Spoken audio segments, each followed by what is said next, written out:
Bharatiya Janata party అనుబంధ సంస్థ అయిన భారతీయ మజ్దూర్ సేల్ తెలంగాణ రాష్ట్ర కమిటీని శుక్రవారం నాడు హైదరాబాదులోని నాంపల్లి ఎగ్జిబిషన్ గ్రౌండ్లో ఆ సంస్థ జాతీయ నాయకులు ప్రకటించారు. ఇందులో భాగంగా నూతన కార్యవర్గాన్ని ప్రమాణ స్వీకారం చేయించారు. భారతీయ జనతా మజ్దూర్ సెల్ జాతీయ అధ్యక్షులు అరుణ ముఖర్జీ, ప్రధాన కార్యదర్శి అన్సారీ, కోశాధికారి భవానీ శంకర్ ముఖ్య అతిథులుగా హాజరై ప్రసంగించారు. ఈ సందర్భంగా భారతీయ మజ్దూర్ సేల్ తెలంగాణ రాష్ట్ర కమిటీ ప్రశాంత్ కుమార్ను అదే విభాగంలోని మహిళా మోర్చా అధ్యక్షురాలుగా సుజాత బాయ్లను ఏకగ్రీవంగా ఎన్నుకొని వారికి పదవీ బాధ్యతలను అప్పగించారు. బడుగు బలహీన వర్గాలను ఆదుకునేందుకు భారతీయ జనతా పార్టీ అనేక పథకాలకు రూపకల్పన చేసిందని, అందులో భాగంగానే మజ్దూర్ సేల్ కార్మిక మహిళలకు ప్రభుత్వ పథకాలను అందే విధంగా చూస్తుందని జాతీయ అధ్యక్షులు అరుణ్ చటర్జీ అన్నారు.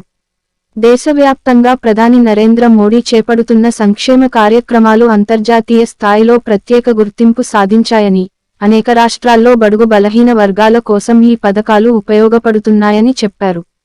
అందులో భాగంగానే తెలంగాణలో బడుగు బలహీన వర్గాల అభ్యున్నతిని సాధించేందుకు మజ్దూర్ సేల్ ఎంతో కృషి చేసింది అన్నారు. మజ్దూర్ సేల్ అండదండలతో అనేక కుటుంబాలు పురోగతి చెందేందుకు ఎన్నో కొత్త వ్యూహరచనలు చేశామని, అందుకుగాను రాష్ట్ర స్థాయి నుండి మండల స్థాయి వరకు కమిటీలు ఏర్పాటు చేస్తున్నామని వారు ప్రకటించారు. మజ్దూర్ సెల్ విభాగంలో అనేక శాఖలు ఉన్నాయని, వారి సమూహం కింద ప్రజా శ్రేయస్సును ఆశిస్తున్నామని తెలిపారు.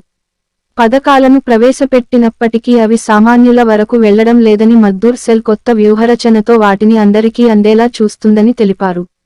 ఈ కార్యక్రమంలో శ్వేతిక జీవనోపాధి ఫౌండేషన్ వ్యవస్థాపకులు పడిగెల శివకుమార్, ఫౌండేషన్ సలహాదారులు పడిగెల రాజా రామ్మోహన్, సభ్యులు రజియా బేగం, రమేష్, కోశాధికారి పడిగెల విజయశ్రీ తదితరులు పాల్గొన్నారు. కార్యక్రమానికి ముందుగా కుమారి పడిగెల ప్రణతి కూచిపూడి నృత్యం ఆహుతులను ఎంతగానో ఆకట్టుకుంది. గణనాయక స్వాగతం అంటూ ఆహ్వానితులందరినీ తన నృత్యం ద్వారా ఆహ్వానించింది. భారతీయ కళలో కూచిపూడి నృత్యానికి ఉన్న ప్రాముఖ్యతను తన నాట్యం ద్వారా పలువురికి తెలియపరిచింది. ఈ సందర్భంగా భారతీయ మజ్దూర్ సెల్ జాతీయ అధ్యక్షులు అరుణ్ ముఖర్జీ ప్రణతిని ఘనంగా సత్కరించి అభినందనలు తెలియజేశారు.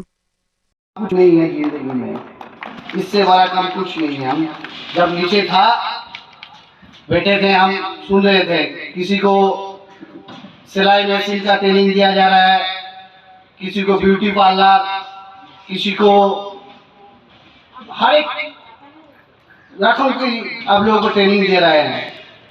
हम इतना ही बोलूँगा, आज हमारा टाइम खूब कम है मेरा।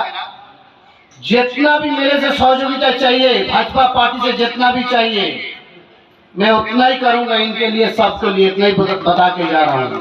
और कभी भी कोई श्रमिक की जरूरत हो तो आप जरूर हमको याद कीजिएगा, हम तुरंत आ जाएंगे। नाजिर भाई आ जाएगा, नहीं तो राजू आ जाएगा, नहीं तो हम आ जाएंगे।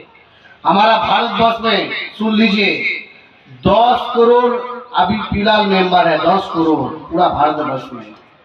तो 10 करोड़ मेंबर आपका साथ जुड़ गया मान लीजिए, और आप भी 10 करोड़ मेंबर का साथ आप ज्यादा से ज्यादा जुड़िए और भाजपा पार्टी को शक्तिशाली कीजिए। भारत माता की जय हो। जय हिंद, वंदे मातरम। योजना निकाली कि एक साल के हम 12 रुपए दें, और परिवार का कोई मुखिया मर जाता है तो उसको परिवार को देंगे 2 लाख रुपए जोरदार के लिए। और एक MSME लोन है जो सब्सिडी पर है। अगर हम 10 लाख रुपया लोन सरकार से लेते हैं तो 2.5 लाख रुपया माफ हो जाता है MSME लोन में, और जो ग्रामीणों में रहते हैं वहां पर 35% माफ हो जाता है। और ऐसा लोन दिलाने के लिए ये दोनों बहन भाई मेरे ये आपको मजबूत करने वाले हैं। जोरदार ताली होती रहे।